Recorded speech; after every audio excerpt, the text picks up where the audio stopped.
মামা তোরা ছোট খাটো একটা অঙ্ক দিম, যদি হারস তোর নগদ 1,000 টাকা দিম। তুই হাসা আর 1,000 টাকা দিবি হারলি। তোর লগে দেখছ তুই কোনোদিন মিশা কথা কইতে, কোনোদিন কইন আজ্য কইতে না। তুই যদি উত্তরটা হারস তোর নগদ আমি গনা 1,000 টাকা দিম। আচ্ছা তাহলে প্রশ্নটা কর। আচ্ছা প্রশ্ন করিম তিনটা 3,000 হাইবি। তোর প্রথম প্রশ্ন হইলো একে একে কত হয়? একে একে 2 হয়। আরে বেটা তোর শিক্ষক কে? তুই তো মানে বাসা সারা ছাত্র। একে একে 2 নি হয়, একে একে হয় 11। প্রথমটা হারি না তো কি হয়েছে, 2 নাম্বারটা দে। প্রথমটা তুই হারছ, তুই 2 নাম্বারটা হারি যাবি। আচ্ছা তাহলে 2 নাম্বার প্রশ্ন হইলো তোর সাইরে সাইরে কত হয়? 4.44। ওরে বোকা চোদা কয় গীতা, সাইরে সাইরে 44 নি হয়।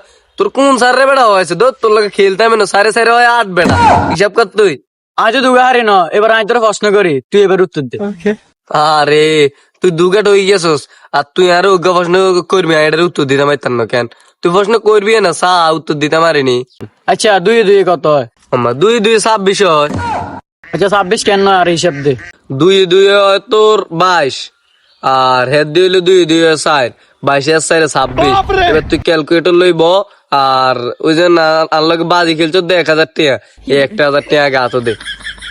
তুই আল্লাহকে বাটপারি করে দিতস, আল্লাহকে টিকা নাই, তোর বিয়েলে দিয়ে দিম।